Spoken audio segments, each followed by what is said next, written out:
کہ دو قومی نظریہ سے مراد یہ ہے کہ وطن کے اشتراک کے باوجود، یعنی ایک وطن میں رہنے کے باوجود برِ صغیر کے مسلمان اور ہندو دو الگ الگ قومیں ہیں۔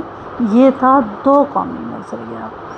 ان کی تہذیب و تمدن ایک دوسرے سے یکسر مختلف ہے، ان کی تاریخ اور تاریخی حوالے، ان کا مذہب، مذہبی روایات، ان کی رزمیہ کہانیاں، سب میں بہت زیادہ تضاد ہے، اور یہی تصور پاکستان، نظریہ پاکستان کی اساس ہے۔ نظریہ پاکستان نے کہاں سے جنم لیا تھا؟ اسی دو قومی نظریہ سے۔ سب سے پہلے یہ تصور انسانوں کے اندر راسخ ہوا تھا کہ ہندوستان کے مسلمانوں نے اس حقیقت کو جانا کہ وہ ہندوؤں سے ایک الگ قوم ہے، وہ ہندوؤں کے ساتھ اکٹھے نہیں رہ سکتے۔ قیام پاکستان اور مسلمانوں کی تحریک آزادی کی سب سے بڑی وجہ دو قومی نظریہ تھا۔ دو قومی نظریہ کا مطلب یہ تھا کہ ہندوستان میں ہر لحاظ سے دو قومیں آباد ہیں، جن کا طرز زندگی، طرز معاشرت ایک دوسرے سے الگ تھلگ ہے۔ مسلمان ہمیشہ سے ایک علیحدہ قوم رہے۔ یہ اسلامی ریاست کو ایک مختصر، جس کی بنا پر مسلمان دنیا کو اپنا ایک الگ وجود منوانے کے لیے علیحدہ وطن چاہتے تھے۔ کیونکہ وہ ہندوؤں سے الگ تھے، ان کی خواہش تھی کہ ان کی ایسی ریاست ہو جس میں وہ اپنے طریقے کے مطابق اپنی زندگی گزار سکیں۔ اسلام اور دو قومی نظریہ۔ اب ہم دو قومی نظریے کو اسلام کے تناظر میں دیکھتے ہیں۔ اسلام کی روح سے لوگوں کی دو اقسام بیان کی گئی ہیں، وہ لوگ جو کافر ہیں اور وہ لوگ جو مسلمان ہیں۔ یعنی قرآن نے پورے انسانوں کو دو حصوں میں تقسیم کیا، ایک وہ لوگ جو کہ قرآن کو مانتے ہیں، اور دوسرے وہ جو قرآن کو نہیں مانتے۔ یعنی بنیادی طور پر اسلام کافر اور مسلمان کے درمیان فرق روا رکھے ہوئے ہے۔ یعنی اسلام کی جو بنیاد تھی قرآن، اس میں یہ بات طے کر دی گئی کہ دنیا میں دو قومیں ہیں، ایک وہ جو قرآنی تعلیمات پر عمل پیرا ہیں، اس کو مانتے ہیں، اور دوسرے وہ جو قرآن کو نہیں مانتے۔ اس کے لیے کافر کی اصطلاح جو ہے وہ استعمال کی گئی، اور جو قرآن کو مانتے تھے ان کے لیے ایمان والوں کے لفظ جو ہیں وہ استعمال ہوئے۔ تو یہیں سے قرآن سے ہی اسلام نے طے کر دیا کہ دنیا میں صرف دو ہی قومیں ہیں، اور اسی تاریخی تناظر میں ہندوستان کے مسلمانوں نے اپنے آپ کو تقسیم کیا کہ ایک وہ قوم جو قرآن کو مانتی ہے، اور دوسری وہ قوم جو قرآن کو نہیں مانتی۔ اس میں ہندوؤں کے علاوہ دیگر لوگ بھی شامل تھے، کیونکہ ہندوستان میں کبھی بھی یہ کوئی دو ہندو اور مسلمان نہیں تھے، بلکہ سکھ تھے، جین، بدھ، عیسائی۔ لیکن ان تمام لوگوں کو ہندوؤں کے ساتھ شو کیا گیا، اور وہ لوگ جو مسلمان تھے وہ ان سب سے الگ تھے۔ دو قومی نظریے کو ہم قرآن پاک کی تعلیمات کی روشنی میں دیکھتے ہیں۔ اللہ تعالیٰ کا ارشاد ہے کہ نوح انسان شروع میں ایک امت تھے، ان میں اختلافات پیدا ہونے لگے تو خداوند کریم نے انبیاء کا سلسلہ شروع کیا اور قوانین بھی نازل کیے۔ ایک اور جگہ قرآن پاک میں ارشاد ہوتا ہے خداوند نے تم سب کو پیدا کیا، پھر تم میں سے ایک گروہ پیدا کیا، جس نے انسانیت کی زندگی سے انکار کر دیا، اور دوسرے گروہ نے اسے تسلیم کر لیا۔ اس فرمان الہی کے تحت دنیا دو گروہوں میں تقسیم ہوگی، بلند سطح زندگی سے انکار کرنے والوں کو کافر اور حقیقی زندگی تسلیم کرنے والوں کو مومن کہا گیا۔ دو قومی نظریہ کو ہم انبیاء کرام کی تعلیمات کی روشنی میں دیکھتے ہیں۔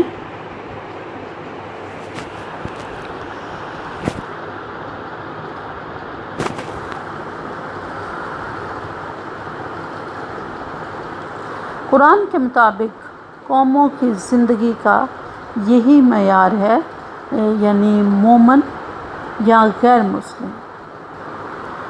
اس معیار کو اگر ہم دیکھیں تو انبیاء کرام کی زندگیوں میں واضح فرق نظر آتا ہے۔ جیسے حضرت نوح علیہ السلام ایک طرف، ان کا بیٹا دوسری طرف، حضرت ابراہیم ایک طرف، ان کا باپ آزر دوسری طرف۔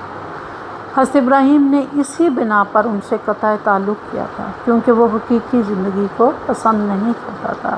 یعنی شروع دن سے جب سے یہ دنیا بنی ہے تو دنیا میں یہی گروہ کارفرما رہے، ایمان اور حقیقی زندگی کو ماننے والے، ان کا انکار کرنے والے۔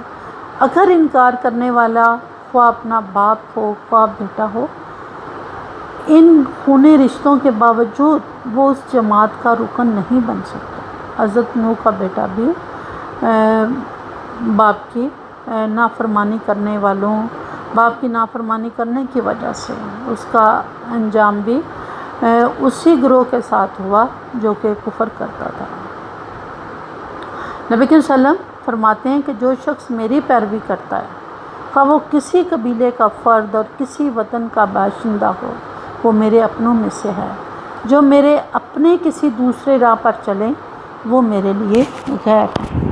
اب آپ کا پورا ایک قبیلہ تھا، برادری تھی، لیکن وہ جنگ بدر میں آپ کے بے شمار رشتہ دار آپ کے خلاف لڑنے آئے تھے، بے شمار صحابہ کے رشتہ دار ان کے، حتیٰ کہ حضرت ابوبکر صدیق کا بیٹا کفار کی طرف سے آیا تھا۔ اور ایک موقع پر ایمان لانے کے بعد اس نے ایک دفعہ اپنے باپ سے کہا کہ جنگ کے دوران لڑتے لڑتے ایک دفعہ میری تلوار کی زد میں آ گئے تھے لیکن میں نے آپ کو چھوڑ دیا۔ تو جواب میں انہوں نے کہا کہ اگر تم میری تلوار کی زد میں آ جاتے تو میں تمہیں کبھی نہ چھوڑتا۔ یعنی یہ نظریہ اتنی مضبوط، اتنی بڑی چیز ہوتا ہے کہ ایک نظریے کی خاطر دو باپ بیٹا ایک دوسرے سے الگ ہو جاتے ہیں، کیونکہ جب دونوں کا نظریہ الگ ہوگا تو دونوں کی جماعت بھی الگ ہوگی۔ تو اس سے ہم اندازہ لگاتے ہیں کہ نظریہ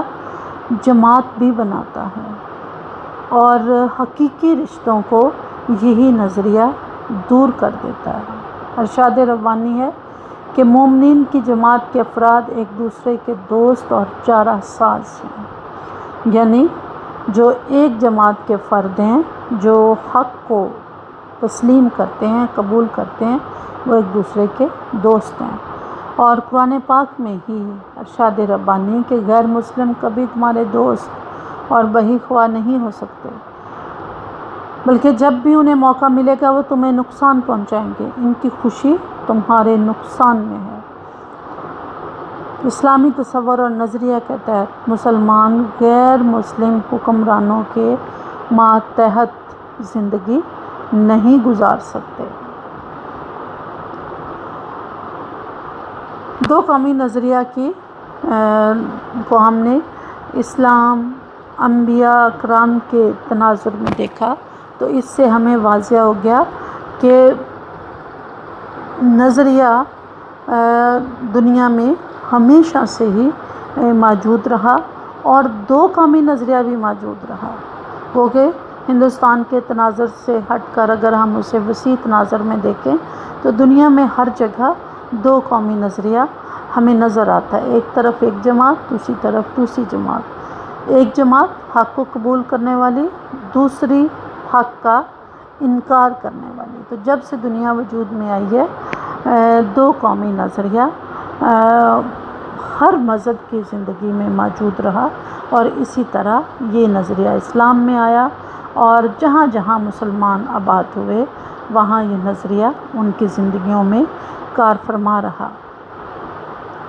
ہم نظریہ پاکستان کی کچھ تعریفیں جو کہ متعین کی گئیں وہ بھی دیکھتے ہیں۔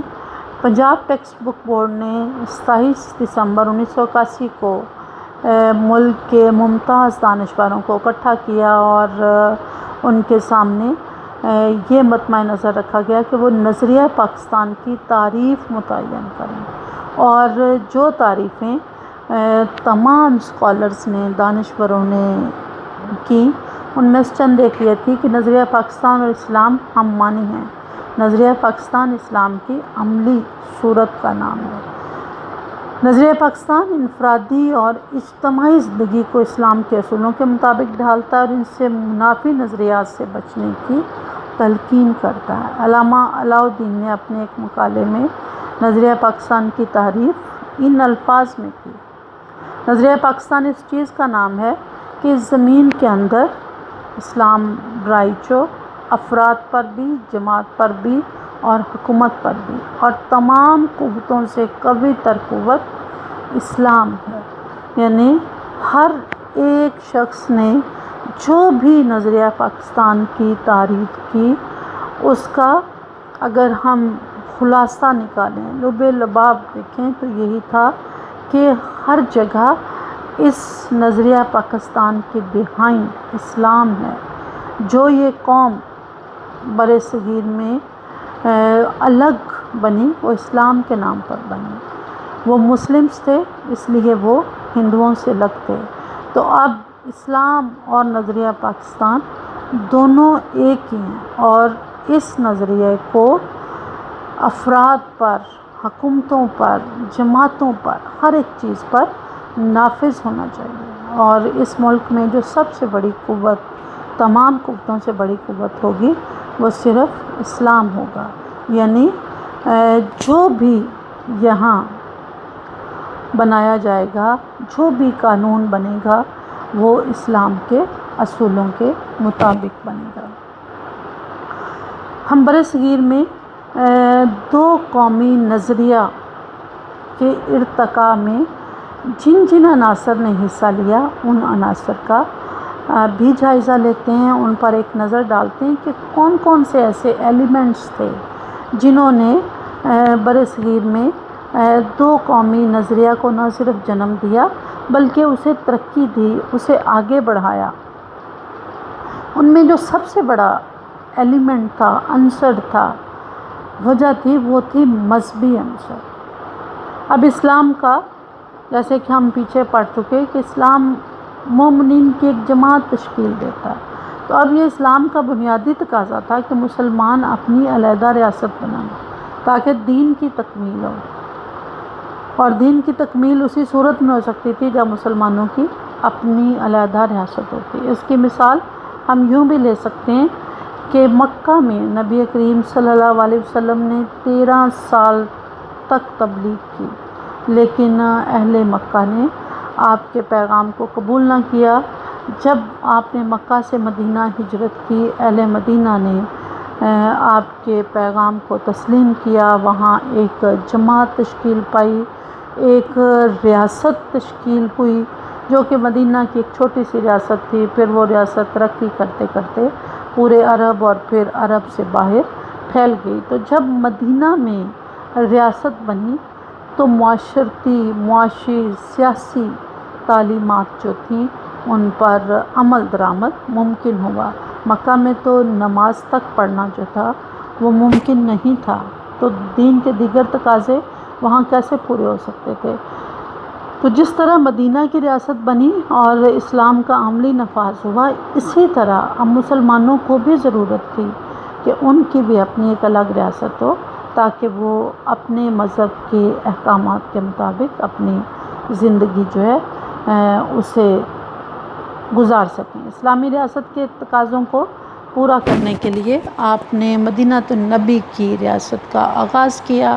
مذہب کے پرچار اور دین کی اشاعت کے لیے ریاست بنیادی مرکز کی حیثیت رکھتی ہے۔ اگر ریاست ہی نہ ہو تو پھر کوئی بنیاد جو ہے اسلامی تعلیمات کی رکھنا مشکل ہی نہیں، ناممکن ہو جاتا ہے۔ اگر مسلمان اقتدار پر قبضہ کر لیتے ہیں تو وہ دوسرے تمام شعبوں پر اسلامی قوانین لاگو کر سکتے ہیں۔ تو دو قومی نظریے کی روح سے برصغیر کے مسلمانوں کے لیے علیحدہ مملکت اسلامی کا مقصد برصغیر کے مسلمانوں کو مذہبی آزادی فراہم کرنا تھا۔ یعنی وہ اس لیے ریاست بنانا چاہتے تھے جہاں وہ اپنے مذہبی اصولوں کے مطابق اپنی زندگی گزار سکیں۔ دوسرا ایلیمنٹ وہ تھا معاشی اور معاشرتی۔ مسلمان قوم جب ان کا مذہب الگ تھا تو ظاہر ہے کہ ان کی معاشرت بھی الگ تھی، اپنی معاشرتی خصوصیات کے اعتبار سے ہمیشہ مختلف رہی۔ ان کے رسم و رواج، روایات، لباس، زبان، ثقافت کے لحاظ سے مسلمان قوم ہندوؤں سے نہ صرف الگ تھی بلکہ ان سے ممتاز اور منفرد بھی نظر آتی تھی۔ دونوں کے لباس میں، دونوں کے روایات میں زمین آسمان کا فرق تھا۔ انگریز دور میں مسلمانوں پر تجارتی اور معاشی سرگرمیوں کے دروازے بند کر دیے گئے، یعنی ایک طرف تو مسلمانوں کی معاشرت ہندوؤں سے الگ تھی، لیکن پھر یہ ہوا کہ جب انگریزوں نے ہندوؤں سے مسلمانوں سے حکومت حاصل کی تو مسلمانوں کو غیر وفادار قرار دے کر تجارت وہ کم کرتے تھے، لیکن جہاں کرتے تھے وہاں ان کی تجارت ختم کر دی گئی، ان کی تمام معاشی سرگرمیاں ایک ایک کر کے ختم کر دی گئیں، سرکاری ملازمتوں سے انہیں فارغ کر دیا گیا، اور سرکاری ملازمتوں میں اگر وہ جاتے بھی تو ان کی تعلیمی قابلیت اتنی کم تھی کہ انہیں بہت ہی ادنیٰ درجے کی ملازمت دی جاتی۔ ہندو قوم نے معاشیات کے ہر شعبہ میں اپنی جارحداری قائم کر لی۔ ہندو تجارت میں بہت اچھے تھے، تجارت کے ساتھ ساتھ انہوں نے اعلیٰ ملازمتیں بھی حاصل کی، کیونکہ انہوں نے انگریزوں کی آمد کے بعد انگریزوں کے بنائے ہوئے اسکولوں میں انگریزی تعلیم حاصل کرنا شروع کر دی تھی، جس کی وجہ سے انہوں نے حکومت کی جو سرکاری ملازمتیں تھیں اس پر بھی قبضہ کر لیا۔ گویا مسلمان اپنی جداگانہ حیثیت کو کہیں بھی منوا نہیں سکتے تھے۔ انگریزوں نے مسلمانوں کے ساتھ بہت ہی ظالمانہ سلوک کیا۔ اب مسلمان کب تک ایک پسماندہ غلام قوم بن کر رہتے، لہٰذا اب وہ چاہتے تھے کہ وہ ایک ایسا ملک بنائیں جہاں وہ اپنی مذہبی روایات، اپنی معاشرتی روایات اور اس کے ساتھ ساتھ انہیں معیشت کو بھی ترقی دینے کا پورا موقع ملے، جہاں ان کا استحصال نہ کیا جا سکے۔ اور دو قومی نظریہ نے ان کے اندر طلب پیدا کی، انہیں احساس دلایا کہ چونکہ وہ الگ ہیں لہٰذا انہیں الگ وطن کی بھی ضرورت ہے۔ جغرافیائی عنصر بھی اس میں بڑا ہی اہم کردار ادا کر رہا تھا۔ اگر جغرافی عنصر کا ہم تجزیہ کرتے ہیں تو پتہ چلتا ہے کہ برصغیر اس خطے میں جہاں پاکستان اور بنگلہ دیش واقع ہیں، شروع سے ہی مسلمان یہاں اکثریت میں رہے، یعنی وہ خطے وہ علاقے جو آج پاکستان میں شامل ہیں، یہاں پر شروع سے ہی مسلمانوں کی اکثریت تھی، اور بنگلہ دیش جو پہلے مشرقی پاکستان تھا اس علاقے میں بھی مسلمان اکثریت میں تھے، اور مسلمانوں کا ہمیشہ وہاں غلبہ رہا۔ تو جغرافی عنصر میں دو قومی نظریے نے بھی بڑا اہم کردار ادا کیا، اور جہاں وہ اکثریت میں تھے وہاں ان کی خواہش تھی کہ ان کا ایک الگ وطن جو ہے وہ بنے، جہاں وہ امن و امان سے اپنی زندگی کو گزار سکیں۔ ثقافتی عنصر نے بھی اس میں بڑا اہم کردار ادا کیا۔ ہندو مت اور مسلمان دو علیحدہ تہذیبوں کے مالک ہیں اور مالک رہیں گے۔ ان کا طریقہ پرستش ہی نہیں بلکہ روزمرہ زندگی میں دونوں قومیں بالکل مختلف رہیں۔ ہندو گائے کی پوجا کرتے تھے، مسلمان اس کا گوشت کھاتے تھے۔ دونوں کی ثقافتی قدریں، تہوار، انداز زندگی، طرز رہائش، فنون لطیفہ اور لباس وغیرہ میں جو فرق ہے وہ بہت نمایاں تھا، اور یہی نمایاں فرق دو قوموں کی نمائندگی کرتا ہے۔ اس کا سیاسی پہلو بھی اہم تھا۔ مسلمان جب تک اقتدار میں تھے خوش تھے، مگر جب انگریزوں کا دور شروع ہوا تو مسلمانوں نے ہندوؤں کو سیاسی میدان میں پیچھے چھوڑ دیا اور جمہوریت کے نام پر اپنی اجارہ داری قائم کر لی۔ سر سید نے حالات کی نزاکت کو سمجھتے ہوئے جب آل انڈیا نیشنل کانگریس 1885 میں قائم ہوئی تو مسلمانوں کو مشورہ دیا کہ وہ کانگریس میں شامل نہ ہوں، اس سے انہیں نقصان ہوگا، اور سر سید کا مشورہ کام کر گیا۔ سر سید چاہتے تھے کہ مسلمان منظم ہو، اور ان کی زندگی میں مسلمان کافی حد تک منظم ہو چکے تھے۔ سر سید کی وفات کے بعد شملہ وفد کے مطالبات، جداگانہ انتخابی طریقہ، مسلم لیگ کا قیام، 14 نکات، خطبہ الہ آباد، دو قومی نظریہ میں سنگ میل کی حیثیت رکھتے ہیں۔ یعنی سر سید نے تقریباً 50 سال تک مسلمانوں کی رہنمائی کی۔ 1857 کے بعد انہوں نے فوری طور پر مدرسہ مراد آباد، مدرسہ غازی پور قائم کیا۔ پھر انہیں اندازہ ہوا کہ چھوٹے چھوٹے مدرسوں سے مسلمانوں کا مسئلہ حل نہیں ہو سکتا، تو پھر انہوں نے علی گڑھ تحریک شروع کی، اور سب سے پہلے انہوں نے علی گڑھ اسکول کی بنیاد رکھی 1875 میں۔ پھر وہ 1877 میں وہی اسکول ایک کالج بنا، اور پھر یونیورسٹی بنانا سر سید کا خواب تھا، لیکن سر سید کی وفات کے بعد 1920 میں اسی علی گڑھ کالج نے یونیورسٹی کا درجہ حاصل کیا۔ اسی علی گڑھ کے پلیٹ فارم سے سر سید نے مسلمانوں کی سیاسی، مذہبی، ہر طرح کی خدمت کی، اور مسلمانوں کو منظم کیا، انہیں پڑھایا لکھایا، انہیں جدید زندگی اور اصولوں کو سمجھنے کے قابل بنایا، اور سر سید کی زندگی میں ہی مسلمان اس قابل ہو چکے تھے کہ وہ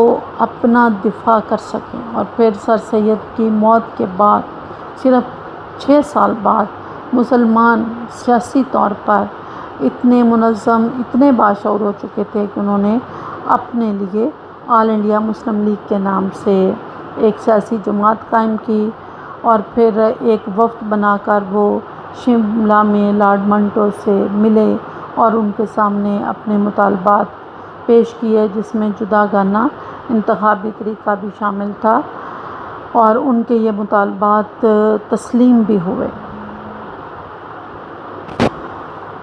مسلم لیگ کے قیام کے بعد 14 نکات، خطبہ الہ آباد، یہ سب چیزیں دو قومی نظریہ میں سنگ میل کی حیثیت رکھتی ہیں۔ یعنی وہ نظریہ جو مسلمانوں کے اندر شعوری اور لاشعوری طور پر موجود تھا کہ وہ ایک الگ قوم ہے، اور پھر اسی نظریے کا پرچار کہ وہ ایک الگ قوم ہے بے شمار مسلم رہنماؤں نے کیا، اور پھر سر سید نے بڑے ہی جدید انداز میں مسلمانوں کو یہ احساس دلایا کہ وہ ہندوؤں سے الگ قوم ہے۔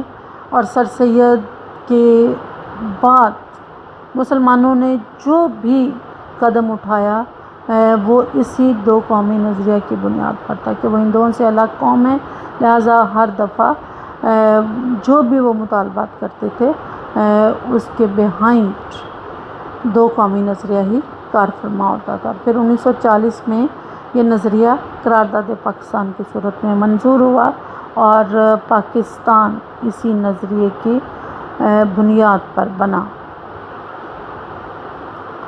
اب ہم ہندو مسلم ثقافتی اختلافات کا تفصیل کے ساتھ جائزہ لیتے ہیں، جس سے یہ واضح ہو جائے گا کہ ہندوستان میں مسلمان ہندوؤں سے الگ قوم کیسے تھے، اور وہ ایک وطن کا مطالبہ کیوں کرنا چاہتے تھے۔ اسلامی ہم چونکہ اس میں ثقافتی اختلافات کا جائزہ لے رہے ہیں، تو اسلامی ثقافت کی بنیاد عقیدے پر ہے۔ یعنی اگر ہم مسلم ثقافت کو دیکھیں تو مسلمانوں کا یہ بنیادی عقیدہ ہے کہ اللہ تعالیٰ کے سوا کوئی معبود نہیں، اللہ تعالیٰ ہی عبادت اور اطاعت کے لائق ہیں، وہی اس کائنات کا خالق، مالک اور مختار کل ہے، وہی رازق ہے، وہی حاجت روا ہے، وہی مشکل کشا ہے۔ یہ مسلم ثقافت تھی۔ ہندو ثقافت کیا تھی؟ اس کی بنیاد بت پرستی پر تھی۔ ہندو 3 خداؤں کو مانتے ہیں، وشنو، شیو اور برہما۔ اس کے علاوہ اور بھی دیوتاؤں اور دیویوں پر وہ یقین رکھتے ہیں، اور جن جن دیوتاؤں اور دیویوں پر وہ یقین رکھتے ہیں ان کی مورتیوں کی وہ پوجا کرتے ہیں۔ اب یہ ان دونوں میں فرق تھا کہ اسلامی ثقافت اللہ تعالیٰ کی وحدانیت کی بنیاد پر تھی۔ اللہ تعالیٰ کو ہی مختار کل اور ہر ایک چیز میں حتمی اور آخری درجہ حاصل تھا، اور وہی انسانوں کو دینے والا، وہی ان کو سننے والا۔ لیکن ہندوؤں میں ایک خدا کے بجائے 3 خداؤں پر اور پھر ان کے ساتھ ساتھ بے شمار دیوی دیوتاؤں پر یقین رکھا جاتا تھا، اور جن پر وہ یقین کرتے تھے ان کے وہ بت بناتے تھے۔ اسلامی ثقافت مساوات اور برابری کی علم بردار، یعنی تمام انسان برابر ہیں۔ اب اسلام کی بنیاد اسی بات پر ہے کہ تمام انسان آدم کی اولاد ہیں، ان کے درمیان کوئی فرق نہیں ہے۔ فرق صرف ہے تو وہ کردار کا ہے، یعنی جس کا کردار اچھا ہے، جو تقوی میں سب سے بڑھ کر ہے، وہی سب سے بہتر ہے۔ کوئی چھوٹا بڑا نہیں ہے۔ خدا نے برادریاں اور قبیلے پہچان کے لیے بنائے۔ اللہ کے نزدیک معزز وہ شخص ہے جو متقی اور پرہیزگار ہے، یعنی قبیلے سے، نسل سے، رنگ سے کوئی بڑا نہیں بن جاتا۔ بڑا اگر بننا ہے تو وہ کردار سے بڑا بنا جاتا ہے۔ اب ایک طرف اسلام مساوات اور برابری کی بنیاد پر اپنی قوموں کے درمیان تعلق کی بنیاد رکھ رہا ہے، اور دوسری طرف ہندوؤں کے ہاں ہندو ثقافت ذات پات کے بندھنوں میں جکڑی ہوئی ہے۔ ہندوؤں کے ہاں 4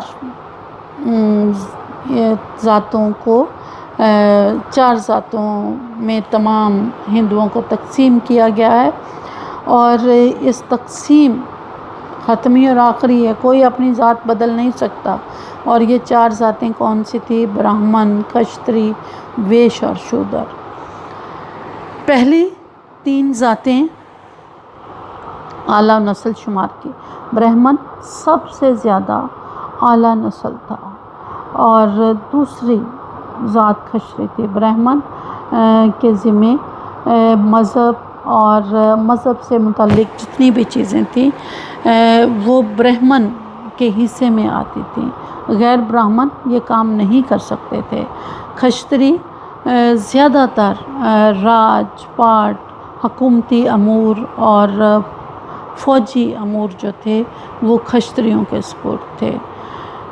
ویش تجارت کرتے تھے یا زراعت کے ساتھ وابستہ تھے، اور شودروں کو انسان، یہ سب سے ہندوؤں میں اس کو سب سے گھٹیا ذات تصور کیا جاتا ہے، اور انہیں انسان جو ہے وہ نہیں سمجھا جاتا، یعنی اس کو انسانیت کے بھی درجے سے گرا دیا گیا۔ یہاں تک کہ شودروں کو بستیوں سے الگ رکھا جاتا تھا، اور ان کے گلے میں ایک خاص قسم کی نشانی ڈالی جاتی جس سے دور سے پتہ چل جاتا تھا کہ وہ شودر ہے۔ شودر کو یہ حق حاصل نہیں تھا کہ وہ کوئی مذہبی رسوم ادا کریں، حتیٰ کہ وید جو ہندوؤں کی مقدس کتاب ہے، اگر اس کا کوئی لفظ کسی شودر کے کانوں میں چلا جائے تو اس کے کانوں میں سیسا ڈال دیا جاتا تھا۔ شودر کسی چیز کو چھو نہیں سکتا تھا۔ تو غیر انسانی سلوک جو ہے وہ ہمیشہ شودروں کے ساتھ جو ہے وہ روا رکھا گیا۔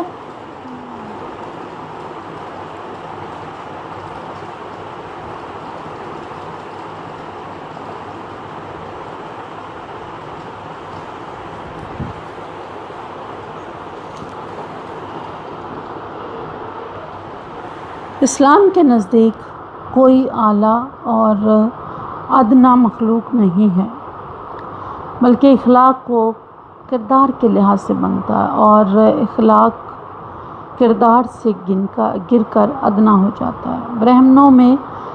برہمنوں کو اعلیٰ مخلوق تصور کیا جاتا تھا اور ان کے بارے میں یہ عقیدہ رہا ہے کہ ان سے گناہ سرزد ہونے کی کوئی صورت میں کوئی باز پرس نہیں ہو سکتی، یعنی برہمن ہر چیز سے بالاتر تھا۔ اسلامی ثقافت کی بنیاد میں یہ اصول کار فرما رہا کہ دنیا آخرت کی کھیتی ہے، یہ زندگی عارضی ہے، موت کے بعد کی زندگی غیر فانی ہے، آخرت کی کامیابی ناکامی کا دار و مدار اسی دنیاوی زندگی پر ہے، اور یہ خدا تک رسائی کا ذریعہ خدا کے پیغمبر ہیں۔ انسان اس دنیا میں اچھے برے جو بھی اعمال کرے گا اس کی جزا اور سزا اسے دوسری دنیا میں ملے گی، لیکن ہندو ثقافت اواگون کے نظریے پر قائم ہے، یعنی جنم بدلتے رہتے ہیں۔ ہندو خدا تک پہنچنے کے لیے بتوں کا سہارا ڈھونڈتے اور کئی خود ساختہ معبودوں کے سامنے سر مسجود ہوتے ہیں۔ اواگون کا نظریہ کیا تھا کہ انسان جو ہے وہ دوبارہ جنم لیتا ہے، یعنی ایک بار وہ مرتا ہے تو پھر وہ کسی نہ کسی روپ میں دوبارہ آتا ہے۔ اب جو اس کا دوسرا روپ ہے وہ بنیادی طور پر اس کے پہلے جنم کے مطابق ہوتا ہے۔ اگر وہ اپنے پہلے جنم میں اچھے کام کرتا ہے اور اس کے بعد اگر اس کا جب دوبارہ جنم ہوتا ہے تو اگر اس نے زندگی میں اچھے کام کیے ہیں پہلی زندگی میں تو اس کا دوسرا جنم اچھا ہوگا، اگر اس نے برے کام کیے ہیں تو اس کا جنم برا ہوگا۔ اور برا جنم کیا ہے؟ وہ کسی جانور کی شکل میں پیدا ہو سکتا ہے، وہ کسی درخت کی صورت میں پیدا ہو سکتا ہے، اور ہندوؤں کے ہاں پیغمبروں کا نہیں بلکہ دیوتاؤں کا تصور ہے۔ اسلامی ثقافت چھوت چھات کی قائل نہیں ہے، یعنی اس میں جب تمام انسان برابر ہیں تو ظاہر ہے کہ چھوت چھات ممکن نہیں ہے، لیکن پاکیزگی اور طہارت ہی اعلیٰ معیار زندگی ہے۔ دوسری طرف ہندو چھوت چھات کے قائل تھے۔ ہندوؤں کے مطابق اگر کوئی مسلمان ان کے لباس، جسم، خوراک اور پانی کو چھو لے تو وہ ناپاک ہو جاتا ہے، حتیٰ کہ ہندو صرف مسلمانوں کے چھونے سے ہی ناپاک نہیں ہوتے تھے بلکہ شودر بھی جو ان کی اپنی ہی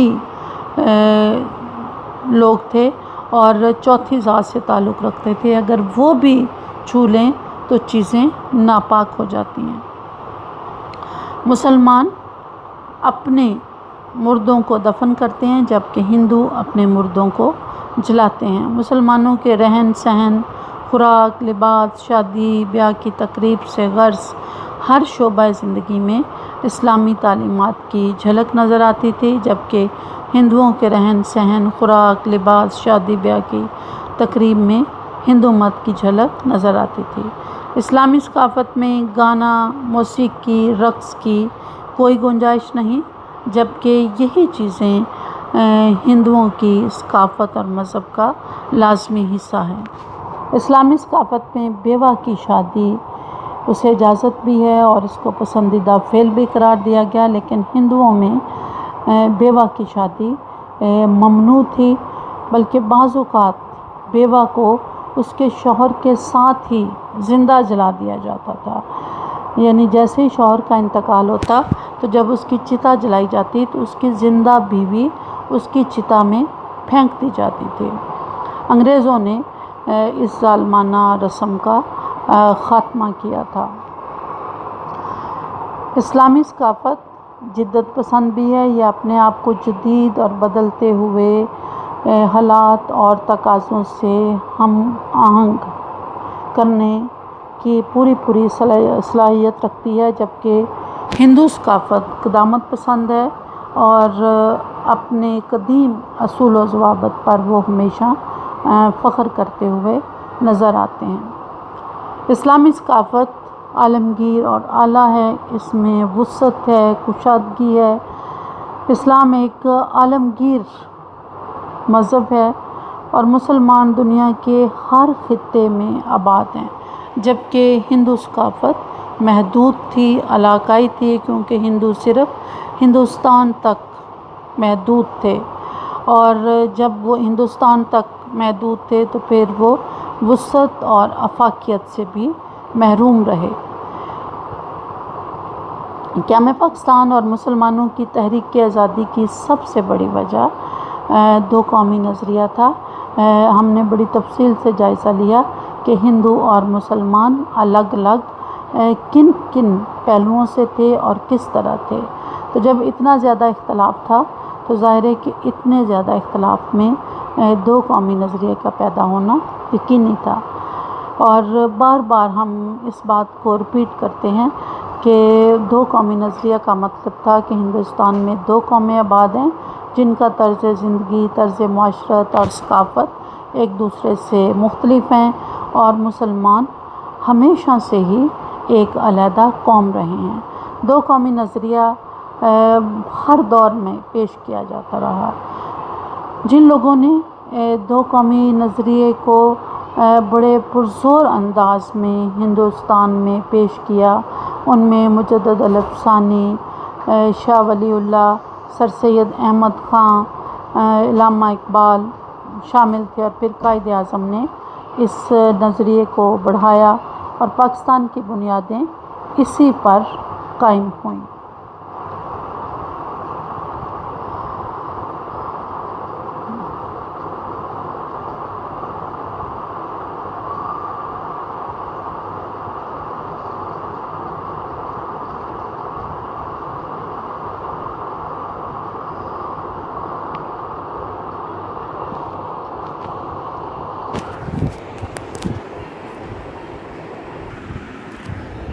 اب ہم ہندوستان میں دو قومی نظریے کے ارتقاء کا جائزہ لیتے ہیں کہ ہندوستان میں اس نظریے کا ارتقاء کس طرح ہوا اور کن کن لوگوں نے اس کے ارتقاء میں حصہ لیا۔ قائد اعظم کے بیان سے اس کو شروع کرتے ہیں۔ قائد اعظم نے فرمایا تھا کہ دو قومی نظریہ کی بنیاد اسی دن پڑ گئی تھی جب ہندوستان میں پہلا ہندو مسلمان ہوا تھا۔ گویا برصغیر میں دو قومی نظریے کی ابتدا مسلمانوں کی آمد کے ساتھ ہی شروع ہو گئی، اور پھر آہستہ آہستہ مختلف مواقع پر اس نظریے کے اظہار، ارتقاء اور استحکام کی کئی صورتیں پیدا ہوتی چلی گئیں۔ برصغیر میں اگر ہم دو قومی نظریے کے ارتقاء کا جائزہ لیں تو اس کا آغاز مجدد الافسانی سے ہوتا ہے۔ مجدد الافسانی نے اکبر کے دین الہی کے خلاف سب سے پہلے آواز اٹھائی، اور پھر اسی نظریے کو آگے لے کر شاہ ولی اللہ نے اورنگزیب عالمگیر کی وفات کے بعد مسلمانوں کے احیاء اور اتحاد کے لیے کوششیں شروع کی، اور پھر شاہ ولی اللہ کے علاوہ بے شمار ایسے مسلم قائدین تھے جنہوں نے مختلف اوقات میں مسلمانوں کی رہنمائی کرتے ہوئے دو قومی نظریے کو استحکام دیا۔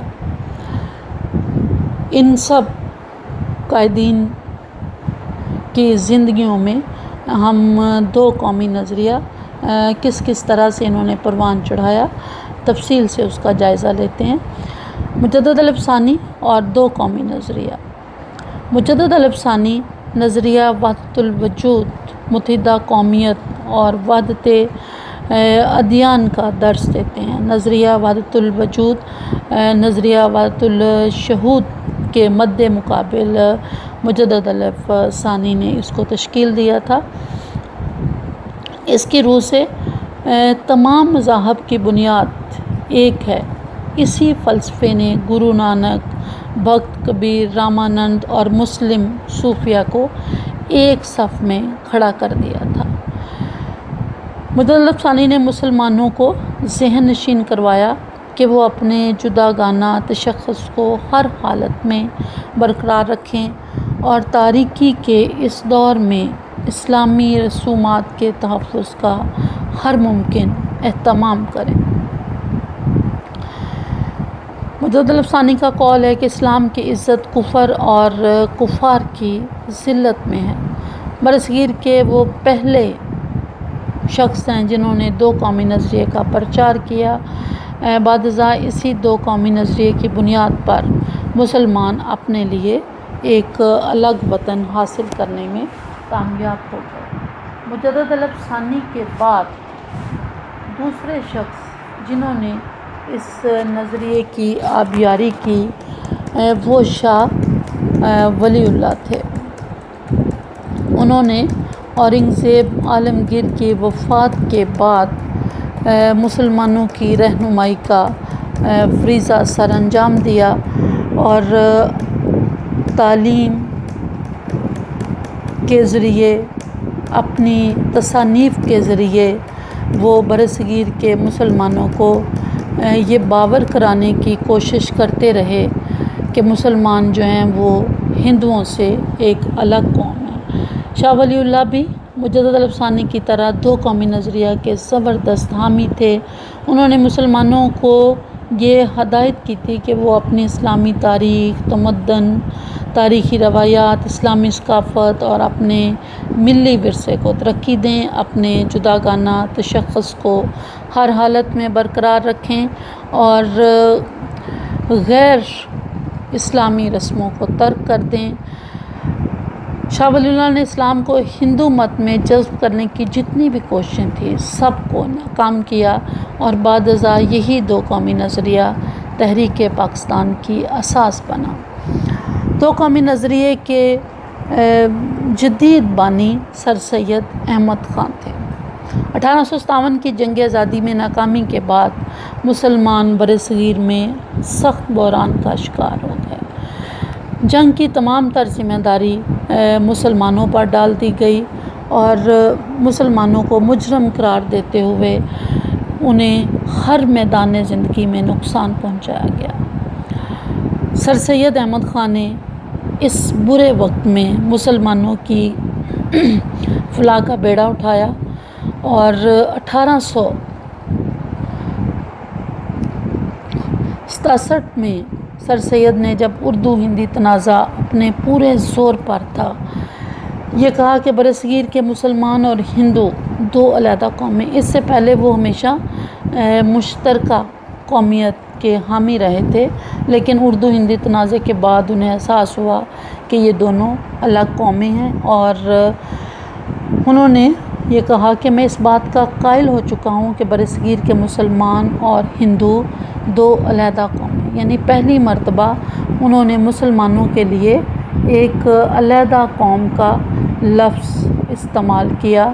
تو اس لحاظ سے سر سید وہ پہلے شخص تھے جنہوں نے 1857 کے بعد پہلی مرتبہ مسلمانوں کے لیے ایک علیحدہ قوم کا لفظ استعمال کیا۔ اس لحاظ سے سر سید احمد خان کو بلا شبہ برصغیر میں دو قومی نظریے کا بانی قرار دیا جاتا ہے۔ سر سید نے مسلمانوں کی زندگی کے ہر میدان میں خدمت کی تھی۔ کوئی ایسا پہلو نہیں تھا جس کو سر سید نے تشنا چھوڑا ہو، الگ چھوڑا ہو۔ تو سر سید وہ شخص تھے، اگر شروع میں سر سید کی تصنیفات کا جائزہ لیں تو سر سید کا ہی یہ خیال تھا کہ ہندوستان ایک ایسی دلہن ہے جس کی ہندو اور مسلمان دو آنکھیں ہیں۔ ہندوستان کی خوبصورتی ان دونوں آنکھوں کی دلکشی اور رہنائی ہے۔ اور جب سر سید نے لکھا کہ ہندو اور مسلمان دو آنکھیں ہیں تو اس وقت بھی سر سید گو کے اتحاد کے حامی تھے، لیکن وہ دو قومی نظریے کے بارے میں ہی کہہ رہے تھے کہ وہ دونوں کو الگ الگ آنکھ قرار دے رہے تھے۔ پھر جب سر سید نے مسلمانوں کے کھوئے ہوئے وقار کی بحالی کے لیے تحریک شروع کی تو اس تحریک کے 5 مقاصد تھے۔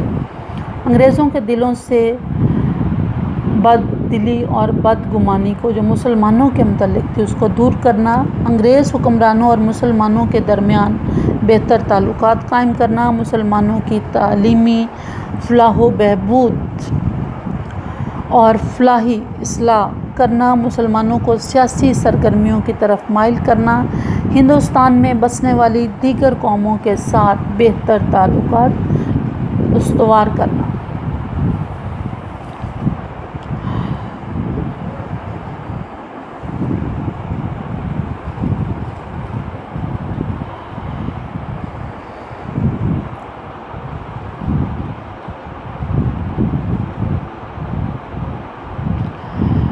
سر سید کے بعد جس شخص نے سب سے زیادہ مسلم قوم کی رہنمائی کی اور انہیں دو قومی نظریہ باور کروایا، وہ علامہ اقبال تھے۔ علامہ اقبال شروع سے ہی دو قومی نظریے کے حامی تھے۔ 1930 کے خطبہ الہ آباد میں علامہ اقبال نے بڑے ہی واشگاف الفاظ میں یہ فرمایا تھا کہ شمال مغربی ہندوستان میں ایک الگ مسلم مملکت بنا دی جائے، اور علامہ اقبال نے اپنی اسی تاریخی خطبے میں نہ صرف برصغیر کے مسلمانوں کو ایک علیحدہ قوم قرار دیا، بلکہ برصغیر کے سیاسی مسائل کا حل تلاش کرتے ہوئے علیحدہ وطن کا تصور بھی دے دیا۔ اپنے خطبے میں انہوں نے فرمایا کہ مجھے ایسا نظر آتا ہے کہ اور تو نہیں، شمال مغربی ہندوستان میں ایک اسلامی ریاست قائم کرنا پڑے گی۔ یعنی علامہ اقبال باقی مسلم رہنماؤں سے ایک قدم اور آگے بڑھے، اور باقی مسلمان جو شروع سے مسلمانوں کو ایک الگ قوم قرار دے رہے تھے، علامہ اقبال نے اس الگ قوم کے لیے ایک الگ وطن کا بھی تصور دیا، اسی لیے انہیں مصور پاکستان کہا جاتا ہے۔ علامہ اقبال نے نہ صرف دو قومی نظریے کو تقویت پہنچائی، بلکہ اسی نظریے کی بنیاد پر برصغیر کے مسلمانوں کے لیے علیحدہ وطن کے حصول کا نظریہ بھی پیش کیا۔ قائد اعظم اور دو قومی نظریہ۔ قائد اعظم مسلمانوں کو ہر لحاظ سے علیحدہ قوم اور اسلام کو ہر لحاظ سے علیحدہ مذہب تصور کرتے تھے۔ قائد اعظم شروع میں متحدہ ہندوستان اور متحدہ قومیت کے قائل تھے، اور اس کے نتیجے میں انہوں نے ہندوؤں کے ساتھ میثاق لکھنؤ بھی کیا تھا، لیکن نہرو رپورٹ کے بعد قائد اعظم کو یقین ہو گیا کہ ہندو اور مسلمان تو الگ الگ قومیں ہیں اور دونوں کبھی اکٹھی ایک ملک میں نہیں رہ سکتی، لہٰذا وہ دو قومی نظریہ کے زبردست حامی بنے، اور مختلف مواقع پر انہوں نے ہمیشہ دو قومی نظریہ کے بارے میں اور ایک الگ قوم کے بارے میں اپنی رائے کا اظہار کیا۔ ایک موقع پر قائد اعظم نے فرمایا کہ قومیت کی جو بھی تعریف کی جائے، مسلمان اس تعریف کی روح سے ایک الگ قوم ہے، وہ اس بات کا حق رکھتے ہیں کہ ان کی اپنی ایک الگ مملکت قائم ہو۔ اور پھر قائد اعظم کی کوششوں کا ہی نتیجہ تھا کہ 1940 کو قرارداد پاکستان منظور ہوئی، اور اس قرارداد کی منظوری کے بعد مسلمانوں نے اپنے لیے ایک الگ وطن کے حصول کی جدوجہد شروع کی، اور پھر 7 سال کے عرصے میں ایک بھرپور جدوجہد کے نتیجے میں 14 اگست 1947 کو برصغیر کے مسلمانوں نے اپنے لیے ایک الگ وطن حاصل بھی کر لیا۔ ایک انگریز مصنف جان برائٹ نے بھی دو قومی نظریے کے بارے میں اپنا خیال کا اظہار کیا تھا۔ جان برائٹ نے برطانوی راج کے قیام کے صرف ایک سال بعد یعنی 24 جون 1958 کو مسلمانوں کی ایک الگ ریاست کا تصور پیش کیا تھا۔ مولانا جمال الدین افغانی نے بھی دو قومی نظریے کا تصور دیا۔ جمال الدین افغانی نے یہ کہا کہ دو قومی نظریے کی بنیاد پر برصغیر کے مسلمانوں کو ایک علیحدہ قوم قرار دیا۔ جمال الدین افغانی کے بعد بھی یہ سلسلہ ختم نہیں ہوا، بلکہ بے شمار مسلم رہنما تھے جنہوں نے مسلمانوں کو ایک الگ قوم قرار دیا۔ مولانا عبدالحلیم شرر نے بھی 1890 میں دو قومی نظریے کا تصور پیش کیا۔ ولایت علی بمبوک نے 1913 میں برصغیر کے مسلمانوں کو ہندوؤں سے علیحدہ قوم قرار دیا۔ مولانا مرتضیٰ احمد